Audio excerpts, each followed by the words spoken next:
할렐루야, 반갑습니다. 반갑습니다. 오늘 수예배 오신 우리 성도님들, 자매님들 주님의 이름으로 환영하고 축복합니다. 기도하겠습니다. 하나님 아버지 감사합니다.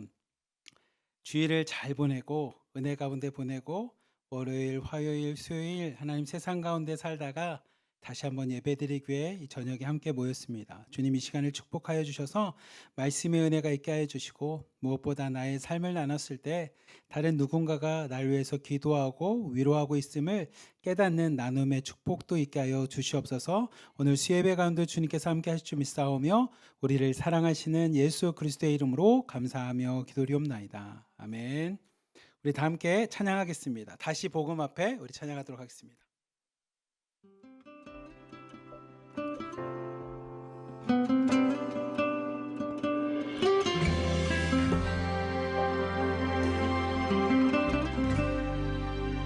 많은 이들 말하고 많은 이들 말하고 많은 이들 노래는 하지만 정작 가지 않는 길 두려운 생각보다 많이 힘들고 험한 길보다 그저 말로만 가려기에 점점 멀어져만 가네. 내게 생명 주었던 그 길 점점 이용하려 하네. 내게 사랑 주었던 그 길 다시 복음 앞에 내 영혼 선에 주님 만나 그때 나 다시 돌아가 주님께 예배 드리며 다시 십자가의 길 걸으리.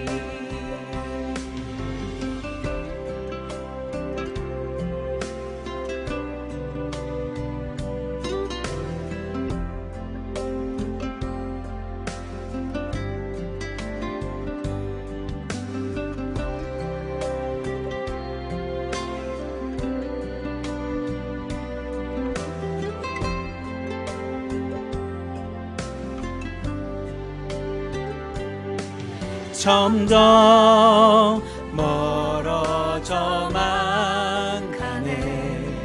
내게 생명 주었던 그 길 점점 이용하려 하네. 내게 사랑 주었던 그 길 다시 복음 앞에 내 영혼 선에 주님 만나 그때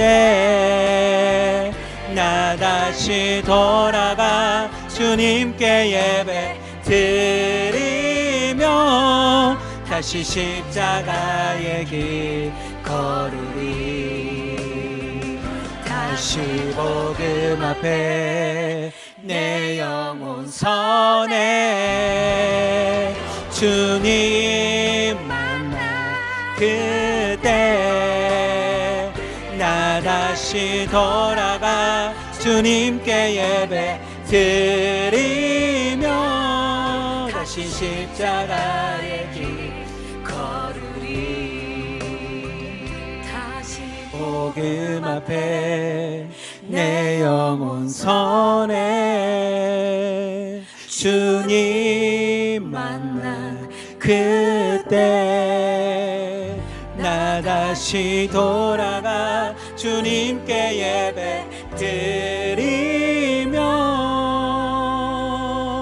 드리며 다시 십자가의 길 걸으리.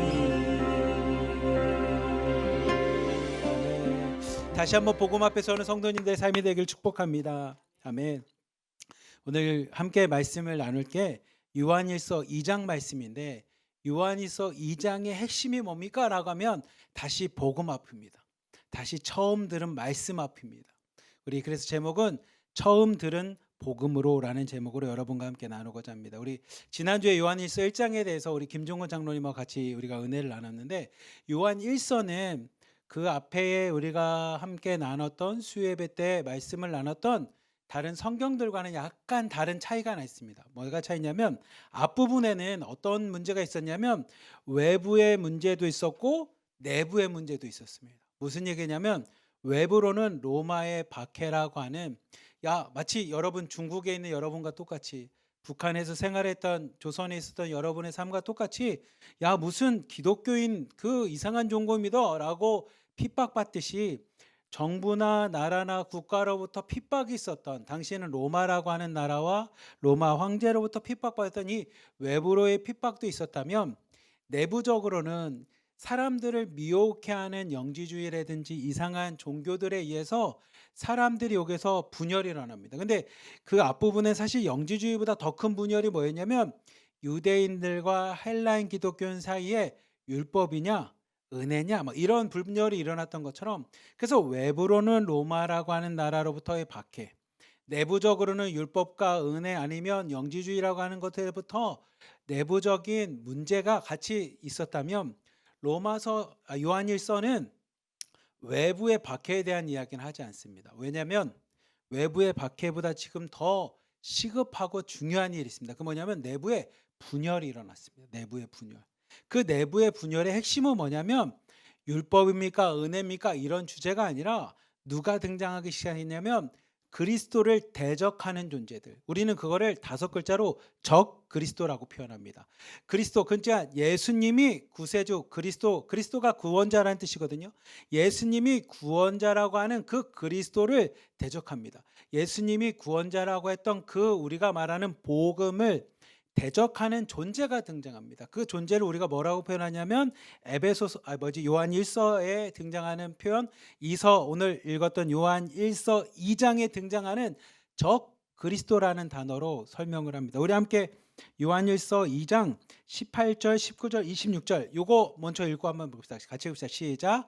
아이들아, 지금은 마지막 때라. 적그리스도가 오리라는 말씀을 너희가 들은 것과 같이 지금도 많은 적그리스도가 일어났으니, 그러므로 우리가 마지막 때인 줄 아노라. 그들이 우리에게서 나갔으나 우리에게 속하지 아니하였나니, 만일 우리에게 속하였다라면 우리와 함께 거하였으려니와, 그들이 나간 것은 다 우리에게 속하지 아니함을 나타내려 함이니라. 너희를 미혹하는 자들에 관하여 내가 이것을 너희에게 썼노라. 아멘. 요 말씀과 같이 요한 1서의 배경은 딱 이 이야기입니다. 어떤 이야기입니까? 지금 요한 1서라고 하는 것이 작성되어 있을 때 그 에베소에 있는 믿음의 공동체 안에 어떤 현상이 있습니까? 그 내부에서 어떤 사람들이 이렇게 쭉 나간 거예요. 내부에 있던 사람들이 나갔는데, 그들이 그냥 나간 게 아니라, 그냥 우리 공동체 싫어해서 나간 게 아니라, 그들이 나가면서 나타난 현상이 뭐냐면 그리스도를 대적하면서 나간 겁니다. 그래서 19절 말씀처럼 그들이 나갔지만 그들이 우리에게 속한 사람은 아니었습니다. 뜻은 뭐냐면, 그냥 일원으로서 공동체로서의 내가 소속감이 있었습니다 그런 뜻이 아니라, 뭐냐면 우리가 알고 있는 복음, 믿음 안에 속해 있는 자들이 아니었습니다. 만약에 그들이 복음과 믿음 안에 있으면 우리와 함께 있겠지만, 그들은 복음, 믿음에서부터 벗어난 자들입니다. 그래서 그들을 뭐라고 표현하냐면, 우리는 적 그리스도라고 표현을 합니다. 많은 적 그리스도들이 우리 안에 있다가 나갔습니다. 그러다 보니까 믿음의 공동체가 흔들립니다. 왜 흔들립니까? 26절처럼 그들이 나가서 하는 일이 뭐냐면 사람을 미혹하는 자입니다. 오늘날은 우리가 나가면서 사실 그리스도를 대적하진 않죠. 예를 들어서 우리가 1호방부터 11호방 하나로 드림교회 있다가 나갈 수 있죠. 그럼 나가면 그들이 누구를 대적하냐면 송혜원 목사님을 대적하던가, 팀장님을 대적하던가, 실장님을 대적하던가, 아니면 자매님들이랑 싸우면서 나가죠. 그러니까 사실 내부적으로 그냥 그래 우리랑 안 맞는 거고 어디 가서든 그래도 예배 드리면 좋겠네 라고 우리가 그냥 기도하면서 끝낼 수 있지만, 그들이 나가면서 예수님을 대적을 합니다. 그리스도를 대적합니다. 마치 신천지로 빠진다든지 구원파로 빠진다든지, 아니면 안상국 증인회 같은 데 빠지다 보니 내부적으로 문제가 일어날 수밖에 없는 거예요. 그냥 사람이 함께 있다가 떨어져 나간 거는 큰 문제가 되지 않습니다. 왜냐하면 그거는 그냥 서로가 상처되면 시간 지나면 끝나지만 이 복음, 예수 그리스도를 대적하는 순간부터 내부에서 큰 문제가 일어나기 시작합니다. 그게 요한 1서가 작성된 배경입니다. 배경. 그래서 요한 1서의 배경이 크게 말하면 이 적그리스도들이 어떤 것을 통해서 사람들을 미혹하게 됐냐면, 네, 저를 비추셔도 됩니다. 적그리스도가 미혹하게 됐던 이야기는 첫 번째가 뭐냐면 그들은 영지주의자에 빠졌습니다. 영지주의라는 거 이제 여러분들이 많이 들으셔서 아시는 분은 계시겠고 아직도 모른다면, 영지주의라는 건 뭐냐면 영적인 지식, 어떤 신비한 지식을 깨달아야지만 구원을 받는다라는 겁니다. 우리를 따지면 뭔가 돌을 닦는 듯이 뭔가 확 깨달음, 영적인 깨달음을 얻어야지만 구원에 이른다라는 겁니다. 이것을 제일 잘하는 오늘날 종교가 신천지라는 겁니다. 신천지. 여러분 성경 읽어보십시오. 예수님께서 물 위를 걷는다는 게 여러분 믿어지십니까? 물고기 2마리와 떡 5개로 5,000명 먹을 수 있다고 믿어지십니까? 아니 창세기에 보면 가인이 아벨을 죽이고 나서 도망갈 때 하나님 나를 죽이려는 사람이 많을까 봐 겁납니다. 아니 아담과 하와를 만들고 가인과 아벨밖에 없는데 그 사람들은 누굽니까? 뭐 이런 거에 사람들이 막 미혹하기 시작합니다. 그것을 여러분 영적으로 하나님이 어떤 비유를 가지고 가는지 이 영적으로 풀어야 됩니다. 라고 하면서 풀기 시작합니다. 안상홍 증인에는 마지막 때 어린 양의 신부가 내려온답니다. 그것을 영적으로 뭐냐? 어머니 하나님입니다. 이렇게 깨닫습니다. 이 적그리스도들이 말하는 신비한 깨달음, 영지주의라고 하는 영적인 지식, 영적인 깨달음을 가져야 됩니다라는 게 오늘날 이단과 같이 당시에 있는 사람들도 동의를 했습니다. 예수님이 가르쳐 주시고 그 가르침을 옆에서 사사받았던 사도들의 가르침, 그 복음에서 사람들이 벗어나서 새로운 영적인 깨달음을 가져야 된다는 새로운 것을 이야기합니다. 이 적그리스도에 나타난 첫 번째 특징이 이런 특징이 있었습니다. 두 번째는 많은 사람들이 분명 예수님이 승천하실 때에 너희 중에 죽음 전에, 너희들이 죽기 전에 내가 다시 돌아오는 것, 내가 다시 하늘로부터 내려온 것을 보는 자가 있을 것이다 라고 얘기했는데 점점 사람들이 죽어간단 말이에요. 그러면 예수님이 다시 오신다라는 말이 거짓된 거냐? 아니면 뭐가 문제냐라고 했을 때 이 사람들이 뭐라고 하냐면, 예수님이 다시 오신다라는 건 예수님은 우리가 영적인 깨달음을 갖는 것처럼 예수님은 영적인 존재였어. 그래서 육체로 오는 게 아니야. 우리가 신비한 환상을 보고 신비하게 깨닫고 아니면 뭐 사이비 조주와 같이 누구누구를 봐봐. 그게 예수님의 가르침 있는 것처럼 예수님은 저렇게 임하셨어라고 사람들에게 예수님의 육체에 대해서 부정하기 시작합니다. 예수님이 이 땅에 말씀이 육신으로 왔다라고 하는 성육신, 그리고 예수님을 따라다니면서 직접 보고 체험하고 음식도 먹고 생활했던 사도들의 가르침을 다 무시합니다. 그리고 우리는 가연설이라고 합니다. 가연설. 예수님은 이 가짜가 가능할 가짜입니다. 현은 현실로 볼 수 있다라는 뜻입니다. 그래서 가연설은 눈으로만 볼 수 있는 거지 실제로 존재하는 육체는 없었습니다라고 하니 가연설이라는 것을 주장을 합니다. 우리로 따지면 오늘날로 말하면 홀로그램 같은 겁니다. 이렇게 아니면 여러분 핸드폰으로 보는 영상과 같은 그런 이미지로만 존재합니다라고 이야기를 합니다. 그리고 세 번째는 뭐냐면 우리가 영적인 깨달음을 얻게 되었어. 하나님의 깨달음을 얻게 되었고, 그리고 그 깨달음을 통해서 우리가 구원받은 존재가 되었기 때문에 이 땅에서 사는 것은 육체가 쾌락을 쫓아 살던, 그러지 않던 우리에게 아무런 영향을 주지 않아. 그러니까 삶이 뭐가 되냐면 막 살아도 돼. 죄 지으면 어때? 우리 영적으로 다 깨달았는데 라고 해서 그들은 도덕적인 삶이나 아니면 우리에게 주어진 윤리적인 삶에 대해서 다 초월해 버립니다. 도덕 말살론과 같이 그들은 문란한 삶을 살기 시작합니다. 이게 당시의 적그리스도들에게 나타난 현상들입니다. 그러니 요한 1서가 무엇을 얘기하냐면 여러분 우리에게서 나가는 그 적그리스도가 나타난 것을 보니 예수님이 말씀하신 것처럼 마지막 때가 됐나 봅니다. 예수님이 이 땅에 오셔서 적그리스도를 심판할 때가 되었나 봅니다. 그렇다면 우리는 어떻게 살아야 됩니까? 라고 하면 예수님의 말씀대로, 적그리스도가 가르치는 것 반대로 예수님의 말씀대로 살아야 됩니다. 그 말씀대로 사는 게 뭡니까? 여러분들이 하나님 안에 진리 안에 거한다라고 말하면서도 형제를 사랑하지 않으면 그게 말이 되는 일입니까? 그러니 우리는 마지막 때가 될수록 하나님 말씀을 지켜 행해야 됩니다. 마지막 때에 영적으로 깨달아서 막 살아야 된다는 건 적그리스도와 같이 예수님의 말씀을 복음을 대적하는 존재입니다. 우리는 어떻게 살아야 됩니까? 더 복음으로, 더 말씀으로, 더 하나님의 진리대로 살아야 됩니다. 그래서 여러분들이 요한일서 1장을 읽어보시면 그 얘기가 등장합니다. 뭐라고 하냐면 하나님과 관계를 맺어놓고 하나님의 진리 안에 거한다라고 해놓고 어둠과 거짓 가운데 있으면 그게 어떻게 진리를 행하는 자고 하나님과 관계 있는 자냐라고 이야기하는 것처럼 요한일서는 그 얘기를 합니다. 이 세 가지에 대한 이야기를 등장합니다. 우리 요한일서 2장 1절부터 2절까지 말씀을 같이 한번 보겠습니다. 천천히 볼게요. 시작. 나의 자녀들아 내가 이것을 너에게 쓰면 너희로 죄를 범하지 않게 하려 함이라. 만일 누가 죄를 범하여도 아버지 앞에서 우리에게 대언자가 있으니 곧 의로우신 예수 그리스도시라. 그는 우리 죄를 위한 화목제물이니 우리만 우리 위할 뿐 아니요 온 세상의 죄를 위하심이라. 아멘. 요한일서는 분명하게 이야기합니다. 뭘 얘기하냐면 죄는 범하면 안 됩니다라는 겁니다. 아까 앞에서 말씀드렸던 것처럼 적그리스도는 뭐라고 얘기했냐면 우리가 영적으로 깨달았으면 하나님의 구원받은 존재가 되었으면 육체가 저지르는 죄 아니면 우리 일상 속에 그냥 마음대로 하는 거 범해도 돼. 그게 뭐 중요한 게 아니라 영적으로 깨달으면 돼 라는 게 이 적그리스도들의 특징입니다. 그러니 요한일서가 얘기합니다. 아니야. 여러분들이 성경을 창세기부터 요한계시까지 읽어보시면 알지만 하나님은 거룩하신 하나님은 죄를 용납하지 않습니다. 죄를 범하는 것을 하나님이 결코 쉽게 용납하거나 이해하지 않습니다. 깨달음이나 지식이 있다고 해서 구원받는다라고 성경 어디에도 등장하지 않습니다. 하나님을 믿는 자는 하나님이 거룩하시기에 우리도 거룩해야 됩니다. 하나님이 일하시기에 우리도 일해야 되는 것처럼 하나님 안에 죄가 없는 것처럼 어둠이 없는 것처럼 우리 역시도 그 죄에서부터 벗어나기 위해서 열심히 살아야 됩니다. 그런데 우리가 죄를 안 지을 수가 없죠. 그러니 요한일서가 얘기합니다. 만일 우리는 죄를 짓지 않아야 될 텐데 죄를 짓게 된다고 해서 우리를 하나님이 버려두시냐? 그렇지 않습니다. 죄를 지은 우리를 위해서 누가 있냐?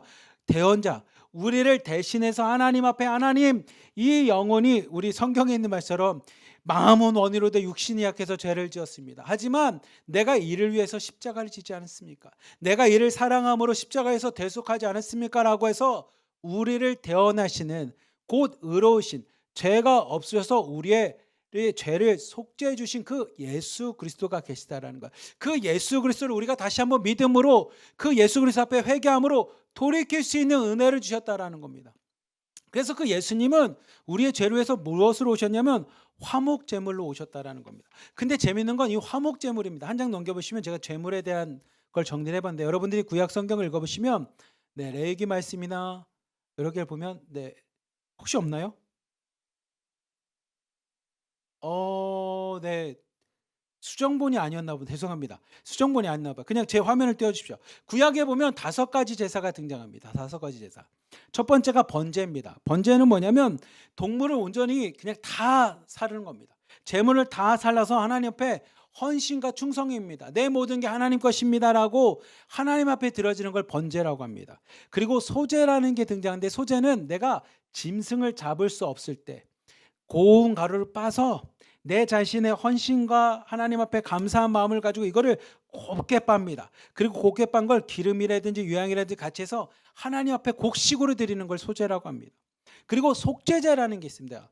속죄제가 있고 속건제가 있습니다. 속죄제는 가운데가 죄가 등장하는 것처럼 하나님의 말씀이나 계명, 믿음의 생활 아니면 신앙생활, 하나님의 진리에서부터 우리가 죄를 짓거나 벗어났을 때 하나님 내가 죄인입니다라고 드려지는 게 속죄제입니다. 그럼 속건제는 뭐냐면 내가 다른 사람에게 물질적으로나 그 사람한테 피해를 입히는 그런 죄를 지으면 하나님 앞에 가서 죄를 지는 겁니다. 하나님 내가 이 사람에게 내가 A라는 사람한테 이렇게 말씀대로 잘 못하고 그 사람에게 피해를 줬습니다. 그러면 그 사람한테 보상을 하는 겁니다. 그리고 하나님께는 내가 이런 죄를 지었습니다라고 제물을 드리는 걸 속건제라고 합니다. 근데 마지막에 제물 하나가 더 있어요. 그러면 화목제가 있습니다. 화목제. 화목제는 언제 드리냐면 내가 감사할 때. 오늘날 따지면 감사헌금처럼. 그래서 화목제는 특징이 이 제물을 드리면 제사장이 내장이라든지 그 안에 있는 것을 다 태우고 비계덩어리는 다 제합니다. 기름은 제합니다. 그리고 살덩어리를 우리한테 다시 줍니다. 그럼 그 살덩어리를 우리가 받아서 무엇을 하냐면 나 혼자 먹으라고 주는 게 아니라 내 주변에 있는 이웃과 함께 나누는 겁니다. 다른 말로 하면 잔치입니다. 잔치. 하나님 앞에도 감사하고 하나님께서 그 감사를 받은가 동시에 그래 그 감사한 걸 네 주변 사람들과 그냥 기쁨으로 나누라는 겁니다. 그래서 화목제는 우리말로 하면 잔치입니다. 잔치. 근데 예수님이 무엇으로 오셨냐면 화목제물로 오셨습니다. 그 뜻은 뭐냐면 단순히 우리 죄만 사하고 끝나는 게 아니라 그 예수님 안에서 죄사함을 받은 우리가 예수님 안에 믿음의 공동체가 돼서 뭐 하는 거냐면 같이 신앙생활 잔치하는 겁니다. 주님 안에서 가족이 되는 거고요. 주님 안에서 사랑을 실천하는 거예요. 주님 안에서 우리가 풍성해지는 겁니다. 그 예수님 안에서 하나님과의 관계가 회복되고 우리 공동체 안에 있는 형제자매의 관계가 회복되는 게 화목제물로 오신 예수님이십니다.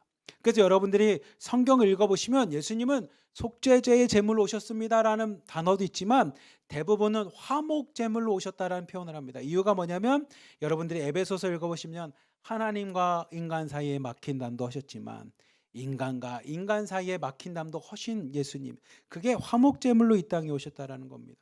그래서 요한일서 2장은 제일 처음 얘기하는 게 그겁니다. 여러분 영지주의자들이 얘기하는 것처럼 여러분들이 구원받았다고, 이게 오늘날 성경에만 요한일서의 배경에만 있는 게 아니라 오늘 어두가 그러냐면 구원파가 이렇게 얘기합니다.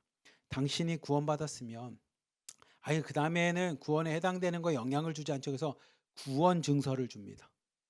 그 구원 증서를 받으려면 성경 시험을 보고요. 다 이런 겁니다. 성경 어디에도 그런 얘기가 등장하지 않는데 그들은 이걸 가지고 얘기하는 게 구원파입니다. 근데 오늘 요한일서 2장이 그 얘기를 하는 겁니다. 여러분 영지주의자들처럼 영적으로 깨달았다고 해서 구원받았다고 해서 죄를 막 지어야 되냐? 아니요. 하나님은 복음은 말씀은 그렇게 얘기하셨어요. 여러분이 예수님을 믿고 은혜 받고 예수님 믿음으로 구원받고 구원에 대한 확신이 있다고 해서 여러분 죄 짓는 것에서 자유롭지 못합니다. 하나님은 죄 짓는 것을 원치 않으십니다. 다만 우리가 육체를 가졌고 유한한 존재에게 죄를 짓게 되면 다시 하나님 앞에 나올 수 있게끔 하나님과의 관계를 회복하시는 분이 계십니다. 그분을 통해 우리가 다시 회개를 하고 그분을 통해서 하나님 앞에 나갈 수 있습니다. 그게 누구냐? 예수 그리스도 우리의 대언자이십니다 라는 이야기를 분명하게 이야기를 합니다. 그리고 3절부터 우리 6절까지 말씀 같이 한번 봅시다. 같이 읽읍시다. 시작. 우리가 그의 계명을 지키면 이로써 우리가 그를 아는 줄로 알 것이요 그를 아노라 하고 그의 계명을 지키지 아니하는 자는 거짓말하는 자요 진리가 그 속에 있지 아니하되 그의 안에 산다고 하는 자는 그가 행하시는 대로 자기도 행할지니라. 아멘.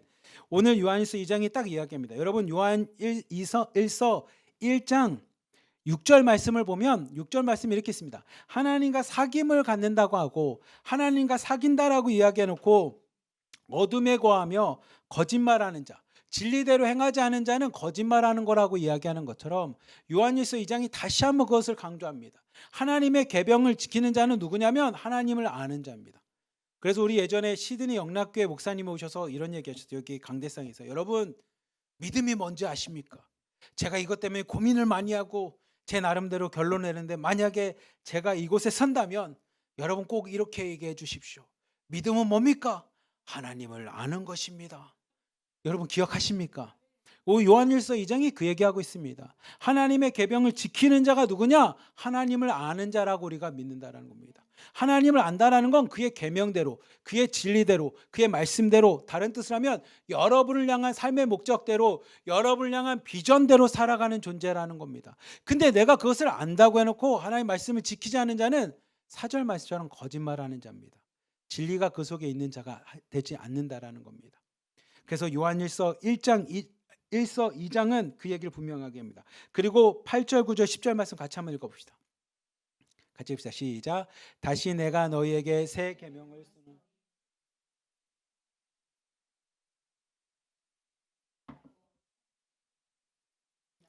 빛 가운데 있다 하면서 그 형제를 미워하는 자는 지금까지 어둠에 있는 자요 그의 형제를 사랑하는 자는 빛 가운데 거하여 자기 속에 꺼리낌이 없으나. 아멘. 요한일서 2장은 그렇다면 하나님의 계명을 지키는 거, 하나님을 안다라는 거 얘기하면 그 사람은 어떤 사람입니까에 대해서 분명하고 구체적으로 이야기합니다. 그건 뭡니까? 10절 말씀처럼 형제를 사랑하는 겁니다. 그 얘기를 여기서 말하는 형제를 사랑한다는 건 남자끼리 뭐 이런 개념이 아니라 여기서 10절에서 이야기하는 거 핵심은 뭐냐면 믿음의 공동체에 있는 형제자매를 사랑한다는 겁니다. 다른 말로 하면 이웃을 사랑하는 거고요. 그 얘기를 사실 폭넓게 이야기하면 영혼을 사랑하는 겁니다. 여러분 주변에 있는 그 영혼을 사랑하는 것이 빛 가운데 거하는 겁니다. 아니 잘 생각해 보십시오. 예수님이 이 땅에 오신 게 앞에서 우리가 읽었잖아요. 예수님이 돌아가신 것은 그냥 믿는 사람을 위해서가 아니라 믿지 않은 온 인류를 위해서도 돌아가셨대요. 이유는 뭡니까? 온 인류를 사랑하시기 때문이라는 겁니다. 그렇다면 여러분이 하나님을 알고 하나님과 관계되어 있고 하나님의 뜻이 여러분 안에 있다면 하나님이 사랑한 인류를 사랑하지 게 당연하지 않겠습니까? 하나님이 사랑한 인류와 하나님이 사랑하는 영혼을 내가 미워한다고 하고선 하나님의 계명을 압니다. 하나님과 관계가 있습니다라고 우리가 어떻게 얘기하냐라는 거예요. 요한일서는 그 얘기를 하고 있습니다. 너희들이 정말 하나님과 관계가 있고 하나님의 뜻이 있고 너희 안에 그 참빛, 하나님의 빛, 생명의 빛, 은혜의 빛이 진짜 있다면 내가 결론으로 말합니다. 형제를 사랑해야 됩니다. 형제를 사랑하지 않으면서 여러분들이 빛 가운데 거한다는 건 다 거짓말입니다. 그리고 여러분들이 빛 가운데 거하지 않는 자에게 나타난 특징이 있습니다. 하나님의 사랑이 아닌 여전히 세상을 사랑하는 자에게 나타난 특징이 있습니다. 우리 15절부터 17절 말씀 같이 한번 읽어봅시다. 같이 읽읍시다. 시작. 이 세상이나 세상에 있는 것들을 사랑하지 말라. 누구든지 세상을 사랑하면 아버지의 사랑이 그 안에 있지 아니하니 이는 세상에 있는 모든 것이 육신의 정욕과 안목의 정욕과 이생의 자랑이니 다 아버지께로부터 온 것이 아니요 세상으로부터 온 것이라. 이 세상도 그 정욕도 지나가되 오직 하나님의 뜻을 행하는 자는 영원히 거하느니라. 아멘. 요한일서 2장이 이야기합니다. 하나님을 사랑하는 자, 하나님을 아는 자는 나타나는 열매가 뭡니까? 형제를 사랑하는 겁니다. 근데 형제를 사랑하지 않고 세상을 사랑하는 자에게는 어떤 특징이 있습니까? 육신의 정욕, 내 몸과 내 감정과 내 생활의 즐거움, 쾌락을 쫓아 사랑하는 것을 좋아합니다. 성적인 것도 빠질 수 있고요. 중독에 빠질 수 있고요. 마작이나 도박이나 뭐 술이나 이런 거에 다 빠지는 겁니다. 안목의 정욕에 빠집니다. 눈에 보이는 화려한 것들. 많은 사람들 앞에서 나도 뽐내고 싶어 하는 것들. 그리고 이생의 자랑입니다. 다른 사람보다 내가 더 나은 것처럼 자랑하며 사는 겁니다. 그래서 저는 생각해 보면 내 자랑하는 사람, 나는 과거에 이랬고 나는 이렇고 자기 자랑하는 인생은 정말 하나님 보시기에 보면 하찮은 인생 같아요.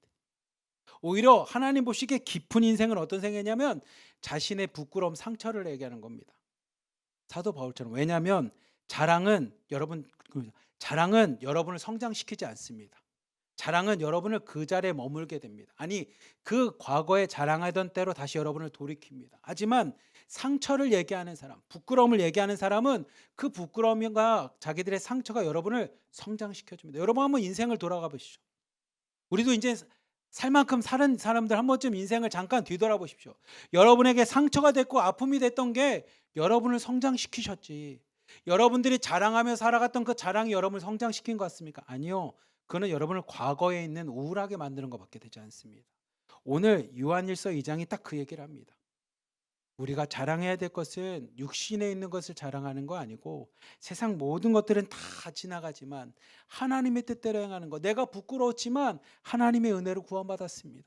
나는 진짜 구원받을 수 있는 존재가 아니지만 저희 방에 있는 실장님이 항상 그 얘기합니다. 저는 술 좋아했고요. 노래하는 거 좋아했고 이랬지만 하나님의 은혜로 이렇게 변화됐습니다라고 얘기했을 때 그 믿음을 우리가 박수치면서 성장했다고 얘기하지. 누군가가 저희 집에는 막 금덩어리가 있고 북한에서 저희 집이 얼마나 잘 살았는지 아십니까? 막 이 얘기를 하면 그 얘기를 듣고 나서 와 믿음이 성장했다. 누가 그렇게 얘기합니까? 그거는 진짜 유치한 인생입니다.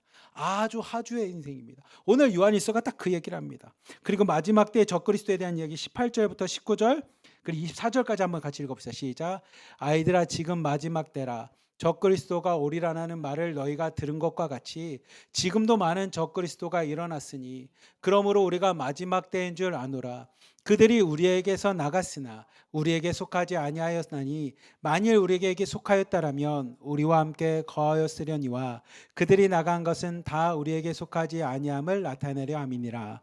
거짓말하는 자가 누구냐? 예수께서 그리스도이심을 부인하는 자가 아니냐?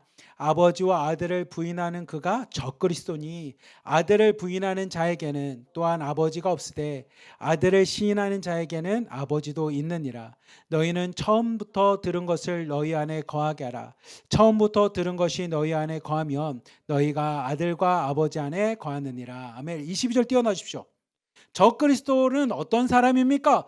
거짓말하는 자인데 어떤 거짓말하냐면 예수님께서 그리스도라는 것을 부인하는 자들. 예수님이 그리스도가 아닙니다라고 얘기하는 자가 다 적그리스도라는 겁니다. 그 이유는 뭡니까? 예수님을 보낸 아들을 보낸 하나님도 부인하는 거고 그 아들이 이 땅에 왔다라는 것도 부인하라는 겁니다. 그러면 우리는 적그리스도가 있는 세상에 우리를 미혹해하는 세상에 이단들과 이상한 사이비가 있는 세상에서 어떻게 삽니까? 저는 24절이 우리에게 핵심인데 우리는 제가 이 말씀을 좀 오늘 말씀을 묵상하면서 깨달은 게 하나 있습니다. 우리는 영적 전쟁이라고 하고 영적 전투라고 하면 나가서 싸우는 것만 생각합니다. 왜냐하면 엘리야의 모습이 우리에게 강하게 남죠. 주일날 우리가 송목사님 통해 들은 것처럼 막 싸우면 너무 좋죠. 근데 신약 성경을 읽어보니까 영적 전투의 첫 번째 단계는 뭐냐면 싸움이 아니라 다시 돌아가는 겁니다. 뭘로 돌아가는 겁니까? 다시 말씀으로 돌아가는 겁니다. 우리에게 처음 복음 전했던 예수님, 하나님이 우리를 창조하셨고 창조된 인간은 하나님과 함께 살아갈 때만 생명이 있고 참 평안이 있고 행복이 있는데 그게 죄로 인해서 막혔습니다. 그 죄의 문제를 다시 해결하기 위해서 이 땅에 오셨는데 그분이 누구냐면 하나님의 독생자 예수 그리스도입니다. 그분을 믿음으로 우리는 구원받게 됩니다. 이게 사형리를 우리를 통해서 배운 거잖아요. 영적 원리 가장 기본 아닙니까? 그 복음으로 돌아가는 겁니다. 여러분들이 믿음이 흔들리거나 뭐가 문제가 생기면 주여 내가 싸우겠습니다 아니라 여러분들이 다시 복음으로 돌아가야 됩니다. 다시 예수님을 찾는 거고요. 다시 말씀으로 돌아가는 겁니다. 그거부터 시작하는 게 우리에게 핵심입니다. 마치 뭐랑 똑같냐면 요한복음 말씀을 보면 아버지는 농부이시고 나는 포도나무고 너희는 가지라고 했을 때 가지가 다시 한번 열매를 맺고 구원을 받고 생명을 얻으려면 어디로 가야 되냐면 나무에 붙는 겁니다. 다른 거 하는 게 아니라 나무에 붙어야지만 가지는 모진 풍파로부터 비로부터 눈으로부터 싸울 수 있고 버틸 수 있다는 겁니다. 요한 1서가 우리에게 얘기합니다. 여러분 주변에 지금 적그리스도가 나타나고 신천지가 나타나고 이단과 사이비가 나타났습니다. 그들과 싸우려고 에너지 쏟지 마십시오. 그들과 대적하려고 에너지 쏟지 마십시오. 그들과 내가 복수하기 위해서 그들을 막 가서 찾아내려고 하지 마십시오. 우리가 쏟아야 될 에너지는 뭡니까? 다시 복음으로 돌아가는 겁니다. 다시 처음 들은 걸로 가는 겁니다. 그래서 우리가 말씀 앞에 다시 돌아서는 겁니다. 저는 송 목사님이 제가 존경하고 좋아하는 이유가 뭐냐면 문제가 생기면 항상 우리에게 얘기합니다. 뭐부터 얘기합니까? 다시 기도합시다. 다시 기도해서 처음 믿음대로 돌아갑시다. 우리가 기도하면서 주여 이 세상을 바꿔주십시오. 정치를 뭐 하십시오. 저 이런 기도 안 하죠. 기도하면서 뭐 합니까? 내 자신을 다시 돌아오는 겁니다. 다시 돌아가는 겁니다. 다시 예수님 안으로 돌아가는 겁니다. 요한 1서가 이야기하는 적그리스도와 싸우는 진정한 믿음의 사람은 뭐냐면 그 적그리스도가 나타났을 때 다시 복음으로 돌아가는 겁니다. 우리 26절부터 29절까지 말씀 같이 한번 봅시다. 시작. 너희를 미혹하는 자들에 관하여 내가 이것을 너희에게 썼노라. 너희는 주께 받은 바 기름 부음이 너희 안에 거하나니 아무도 너희를 가르칠 필요가 없고 오직 그의 기름 부음이 모든 것을 너희에게 가르치며 또 참되고 거짓이 없으니 너희를 가르친 그대로 주 안에 거하라.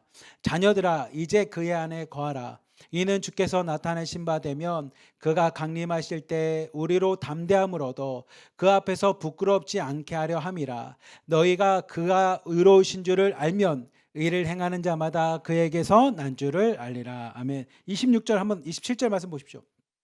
그래서 오늘 요한일서의 핵심이 뭐냐면 적그리스도가 나타나서 여러분 새로운 깨달음, 뭔가 신령한 깨달음을 받아야 구원받습니다라고 얘기하는 우리를 미혹하는 자들 앞에 무엇을 얘기냐? 27절의 핵심입니다. 우리가 깨달아야 될 것은 신령한 지식이 아니라 주께 받은 바 기름 부음, 성령이 우리를 깨닫게 하시는 겁니다. 내가 지식을 더 연구하고 깨닫고 인간적인 생각이나 이성을 갖고 나가는 게 아니라 내가 그 깨달음의 주체가 되는 것이 아니라 누가 우리를 가르치십니까? 성령이 우리를 가르치십니다.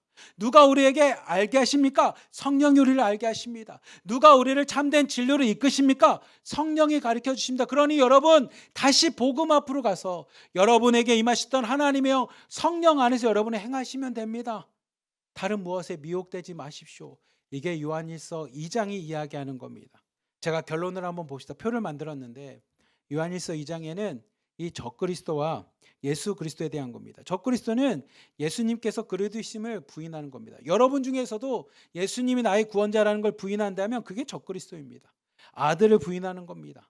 그리고 처음 들었던 복음에서 떠나서 이제는 그게 아니야, 하나님 뜻은 이런 거야라고 이상한 해석을 하기 시작하면 예수님이 이 땅에 우리를 죄를 위해서 오셨고 화목제물이 돼서 우리를 구원하시더라고 하는 이 복음에서 떠나는 순간에 다 적그리스도입니다. 그리고 성도들을 미혹해 합니다. 그리고 공동체를 분열시킵니다. 혹시 여러분 중에 내가 이상하게 공동체를 분열하고 누구를 미워한다면 내 안에 그리스도를 대적하는 게 있지 않나라고 돌아보셔야 됩니다. 그럼 예수 그리스도 하는 자는 뭐냐면 예수님을 하나님의 아들로 고백하는 자입니다. 그리고 그 예수님 안에서 아버지라는 겁니다. 우리는 하나님이 직접 우리에게 깨달음을 주실 때 인간이기 때문에 다 알 수가 없어요. 왜냐하면 하나님은 천지전능하신 창조주시고 영적이신 분이고 거룩하시기에 누구를 통해서 알 수 있냐? 예수님을 통해서 알 수 있는 겁니다. 그리고 처음 들은 그 말씀 복음 안에 거하는 거고요. 성령의 기름 부음으로 진리로 분별하는 겁니다.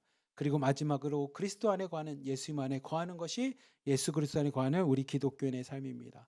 우리 사랑하는 하나로 드림교회 성도님들, 드림 공동체 자매님들, 사실 제가 빠르게 하다 보니까 시간도 많이 갖고 할 말이 많았지만 잘 이해하실 거라고 생각이 되고, 네, 이해됐으면 좋겠습니다. 오늘 말씀과 같이 적그리스도가 아닌 여러분 다시 한번 복음으로 돌아서 예수 그리스도 안에 거하는 우리 하나로 드림교회 드림 공동체 되기를 주님의 이름으로 간절히 기도하며 축복합니다. 아멘. 나눔 질문 빠르게 하겠습니다. 3가지 질문입니다. 첫 번째는